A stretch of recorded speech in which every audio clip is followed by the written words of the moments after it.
What's up, everybody? Welcome back for another amazing video with the one and only Marquavion Show. I am always the one and only host, Marquavion, and today we are bringing a highly anticipated video that we've been asked to do over and over again. Today I have a special guest, a really close friend of mine, here to assist me with you guys' questions so you can have two perspectives, one from a fraternity standpoint and one from a sorority standpoint, about how things happen and what we think and some of the experiences we've been through with our organization. So I'll let her introduce herself, where she's from, her chapter, and when she crossed.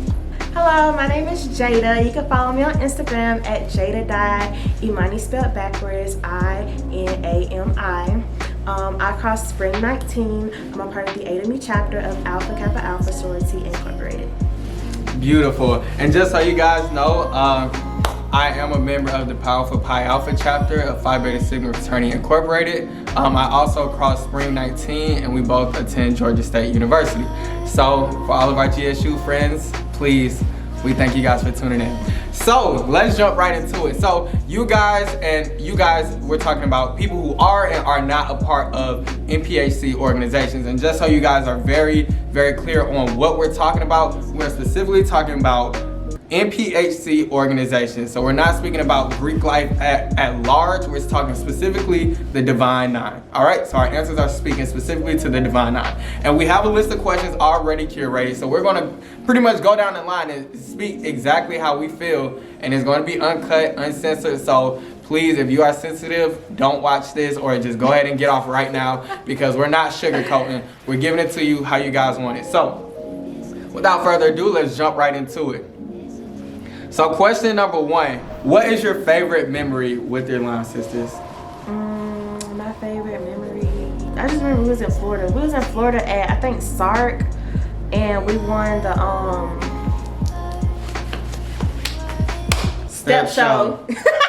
We won the step show at SARC, first place 2 years in a row. Dang, that's lit. My favorite memory thus far with my line brothers is when we took our trip to Puerto Rico together. That was legendary. No, y'all video was cute. That was cute. It was cute. It was cute.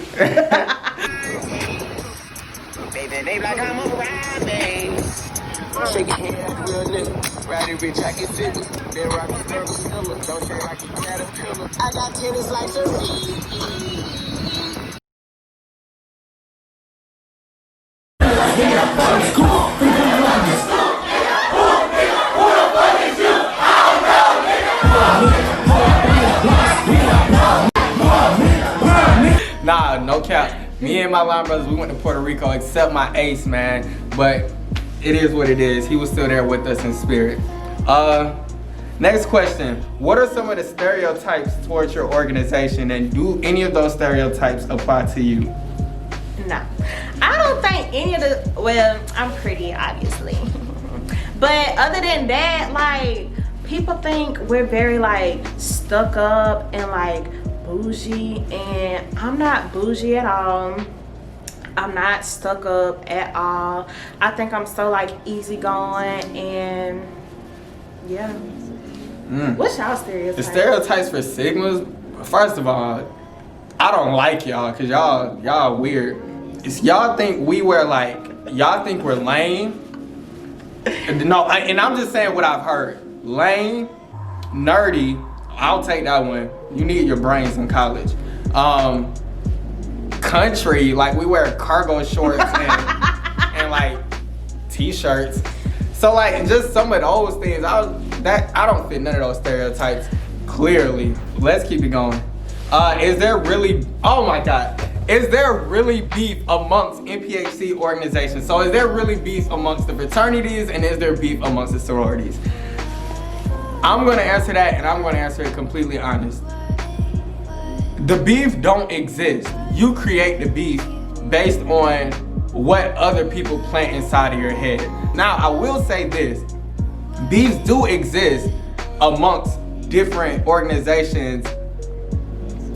I don't know. I just feel like once you Yeah, it's like between the chapters, amongst the organizations at large, there's no beef. Yeah. But once you get into the chapters, because you gotta understand, like, everybody don't have the same motive. Some people want to disrespect your organization for whatever reason, or it could be something your profiles did before you even came along that happened, and now y'all chapters will never like each other. So they're Cause of what happened 5 years ago and they gone. facts, man. I be like, why y'all mad at me? I ain't even do nothing. But how do you feel about people being in the way while you're strolling? Do you agree or disagree with moving people out of the way? So I used to stroll pre-corona, you know. I was a stroller and I held the mirror a couple times. And when people be in the way, you just gotta move them, cause I mean, you in the way, we gotta do our moves full out. And I mean, if we push you, we sorry, but just gotta, it is what it is. I mean, I don't think there's no other answer than they gotta get out the way, and it is what it is. Okay, and I'm gonna answer for y'all. I already know what y'all thinking. We don't gotta get out the way for y'all. Who do y'all think y'all are? Y'all think y'all better than us or something? Like, this ain't your particular land. Why y'all feel like y'all can? Okay, so this is something like that I've dealt with personally, and I'm not the type to. I've seen some guys, and I don't stand for that at all. I've seen guys like physically like push people out of the way. Push you out of the way, and especially when you pushing a girl out of the way, and like, that's just disrespectful at all levels. I don't agree with that. I don't agree with it at all. Now, I do feel like there are times where people are trying to disrespect y'all while you're strolling. Like, if you see us coming, and people know when you're strolling, like she said, she held the mirror, you know, which means you have somebody leading the line to make sure that the path is clear. If you have somebody leading the line so that nobody is getting bumped or moved out of the way, it's only polite to just step to the side a little bit or move a little bit. Like, if somebody coming down throwing bows and a whole lot of this, what make you think it's a good idea to stand right underneath where they elbow gonna fall? That's not smart. Like, so you guys can't take it personal. However, I do agree that some people do take it overboard. Mostly the guys, they do take it overboard. So yeah, you know, I think we're polite about it. Like, yeah, the girl, yeah, sororities, they don't really do too much of the pushing and whatnot. But now the guys, we gotta do better as a whole. We gotta stop doing that. Videos are going around where we're just being utterly disrespectful, and that's not what we stand for. Okay, so next question. Actually, I'm gonna just play the next question off of that. Do you think Greeks act like they're better than GDIs? I low-key think some people do. I don't think I do, but I think people do sometimes. And I think, because sometimes people just act like they just this person that they're not. Like, before you got your letters, like, who were you? Like, I didn't know of you. But now, like, you got letters and you like, oh, I'm an alpha, I'm a sigma, like, I'm that nigga. No. And we talking to y'all, fellow Greeks. We're talking to y'all in case y'all didn't know. No, you not. Like, you still Lil Ray Ray. Like, no. I totally agree. I feel like, and this is just 100%, I feel like Greeks act like we're better than GDIs. And I don't really know why. Because you was once a GDI too. And that's not right. It's not fair.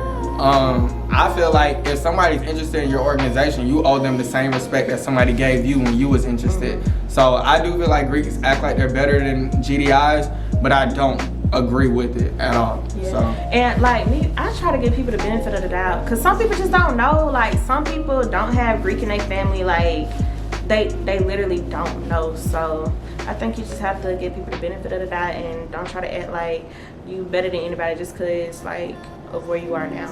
Yeah, facts. How do you go about expressing interest? So, you could just tell us how you went about it. Okay, so first, I just want to kind of give like tips with expressing interest. Like, number one, you need to express interest, because if you don't say anything, like, no one will know. Closed mouths don't get fed, number one. But number two, like, be professional. Like, be professional. Come to it as like a job interview. Like, you wouldn't just say anything in a job interview. So don't just say anything or like any random thing that comes to your head when expressing interest. Those are like the best tips I have. But I went about it just just doing it, it's like kind of a nerve-wracking thing, so you be like overthinking it, but don't overthink it. Just do it, say it, be professional, just go from there. Right. And I totally agree. And another thing that I would tell people is to be very careful with how you're approaching people. It's important that you take time to just woosah real quick. I can do this, and do it. All right, so next question. How much did we pay, and how should you go about getting the funds if you don't have, you know, all the money that will be necessary? So first and foremost, it's different for every organization, so nobody's price will be the same across, you know, the board. So for us personally, I know I paid, I'll just give you a range. I paid between $1,000 and $2,000. So I personally did not have the money. Thank God I had an amazing big brother who's also a part of this organization. He's been here 6 years before me. So he was the person who sponsored me. So that's how much I paid, and I didn't have the money. So if you don't have the money, you need to outsource to people that you know and that you can trust. And you don't want to just go around telling everybody what you're doing. First and foremost, discretion is key. And secondly, yeah, talk to people. Like, if they're a part of your organization, that's somebody you trust and they know you, then yes, it's nothing wrong with asking them, hey, could you help me out here? Or, you know, if you can't help me out, could you point me in a direction where I could get some help? So how much did you guys? It was closer to the 2000s, but even like, so it was closer to the 2000s. Yeah, but save more than that, because you're gonna need more than that. So yeah, needless to say, yeah. But like you said, don't hesitate to reach out and ask other people, because who got $2,000 laying around? Right. Everybody in college, and everybody know the broke college struggle. Right. You're okay. It's nothing to be embarrassed about. All right. So next question. What is it like being online? And I want to take this one. So if I had to, and I'm just going to keep it very brief, I will say that it's very time consuming, number one. Time consuming, number one. Two, it's mentally demanding. So you have to really be in tune with yourself as best as you can, because it's just a lot. It's a lot going on. Three, if I had to describe it, it's like having a whole nother class on top of your workload. That's exactly how I would explain it. It's like having a list of assignments on top of all of your 4, 3, 5 classes that you already have. So that's just the top 3 that I'll tell you guys. It's very exhausting as well. Sleep is not prioritized when you're online. There's not much sleep going on. And if you're sleeping a lot, then you're probably not doing everything that you need to do. Next question. What did we expect after crossing the sands, crossing the burning sands? You want to start? Yeah. So after I crossed, I expected this like rainbows and sunshine. I expected rainbows and sunshine, but it definitely was not rainbows and sunshine. So like after you cross, that's like when the real work start. And you know, like we had kind of like the summer. We both crossed in the spring. I don't know about you, but we had the summer to kind of like prepare for the fall. But it like once the fall came, like we hit the ground running, and you have to learn how to adjust like your time, because you have like programs and so many programs, so many chapter meetings. Like Greek life is like another class. Like it takes up so much of your time. And then also like money, like little stuff add up. It's continuously like you paying for like this and this and this and food and t-shirts and like just stuff. Like, so that, and then just learning how to deal with new personalities. Like, yeah, learning how to deal with new personalities. Yeah, definitely. After crossing, I expected, I don't know. Honestly, can't tell y'all, because after I crossed, I honestly didn't even believe I crossed. Like waking up the next morning, I didn't even really fully process it, because like your whole way of life changes when you're going through the process. So it's not like I just, okay, I'm done, the next day I'm back to normal. No, it took at least like a month to fully adjust back to like, okay, you can talk to people again. You can hang out with your friends again. And so it was like a really big adjustment. So after crossing the sands, I don't know. I didn't really have many expectations because I didn't think it was real. But moving right along. Next question.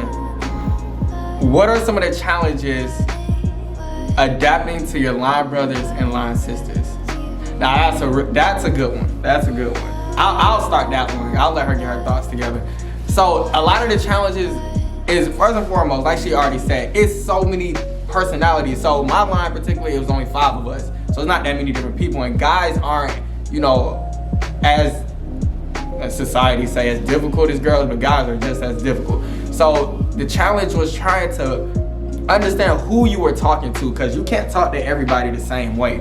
And so just simply it's just like meeting a new brother that you never know you had, and but you're grown at this point. So everybody got their own maneuvers, the way they go about things, and so you gotta adjust. You can't have your way all the time, and they can't have their way all the time. So that's hard enough in itself. So for me, everybody know women are emotional. Women be having attitudes and stuff. I ain't got time for that. So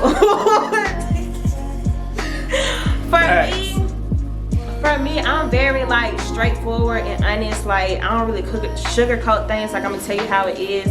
So for me, adapting to my line sisters, I had to learn how to talk to people without being so blunt, because people take stuff the wrong way, and it's it wasn't my intention for it to come out that way, but it came out that way. But I meant what I said, but I could have said it in a different way. So I think it was learning how to adjust to people, to adjust into their attitudes, adjusting to how people process stuff, their emotions. I think it was just that. Patience. That's the number one word. You get so much patience. Patience. But moving right along, what's the greatest takeaway that we've gotten so far after joining our organization? So for me, the greatest takeaway would be the connections.